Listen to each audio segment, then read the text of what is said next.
Today I'm going to show you guys how to crochet this beautiful stitch right here. This is called the mini basket weave. You may also hear it referred to as the rice stitch.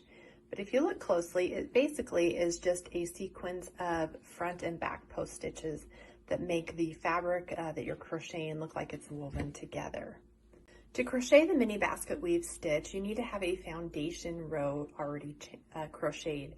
Today I did a foundation single crochet row of 11. You need to have an odd number of stitches, so I just did 11 today to kind of give you a quick sampling of what it looks like. So you're going to do one row of single crochet in a foundation row, and then you're going to do another row. So row 2 is going to be an additional row of single crochets, and this is what we need to begin to create that mini basket weave pattern. Okay, so we're ready to begin row 3. So you're going to chain 1, turn your work, and work a half double crochet in that first stitch. Now this row is going to be a sequence of front post and back post stitches. They're all going to be double crochets. However, you're going to begin and end your row with a half double crochet. So we're going to begin with a front post half double crochet. So yarn over. For a front post, you're going to work around the post going from the front to the back and pulling that post to the front of your work, and then complete the double crochet. Now for a back post, you're going to do the opposite. You're going to insert your hook from the back of the stitch, and then pull the post to the back, and then complete the double crochet. Again, the front post is going to be inserting from the front, pulling the post forward, and completing the double crochet.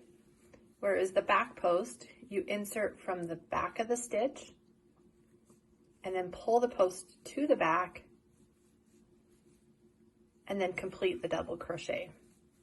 So repeat working front and back post double crochets across the row until one stitch remains. Since we have an even number of stitches, an odd number of stitches, you're going to end with a front post.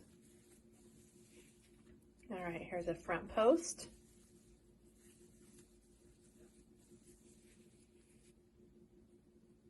And a back post. Whoops.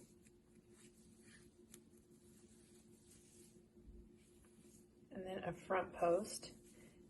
And now we have one stitch left, and we're going to work a half double crochet on top of that last stitch. So for the row, you're going to begin with a half double crochet, end with a half double crochet, and then you're going to start with a front post, and then your last post stitch is also going to be a front post. And that is the completion of row 3. All right, again, row 3 has been completed, so we're going to chain 1 and turn our work. Now we're basically going to repeat row 3 over and over. So we've got our chain 1, always begin with your half double crochet, and then always begin with a front post stitch. Now, since we've turned our work, the front post looks like it's a back post stitch. Now these posts are much easier to grab after that first row has been completed. So you're going to yarn over, insert your hook from the front of the post and pull the post forward, and then complete the double crochet.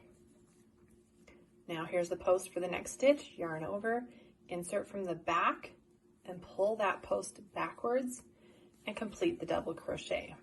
Oops. Now the repeat, front post, so yarn over, grab that front post, which looks like a back post, and double crochet. And now what looks like a front post, you're going to do a back post. So yarn over, pull that to the back, complete that double crochet. Now we're going to work a front post, insert your hook from the front.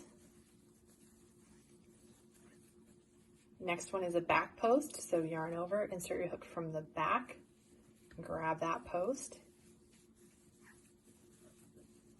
Front post, yarn over, do a back post around this one. So back post, always pull the post to the back. Front post, always pull the post to the front. So So here is the last one's a little bit tricky because it kind of nestles in next to that half double crochet. So yarn over, grab that post and pull it forward. And then work a half double crochet in top of the first half double crochet from the last row. And that completes our first repeat row. And repeating this over and over, they will just build on top of one another, again, creating this beautiful basket weave fabric.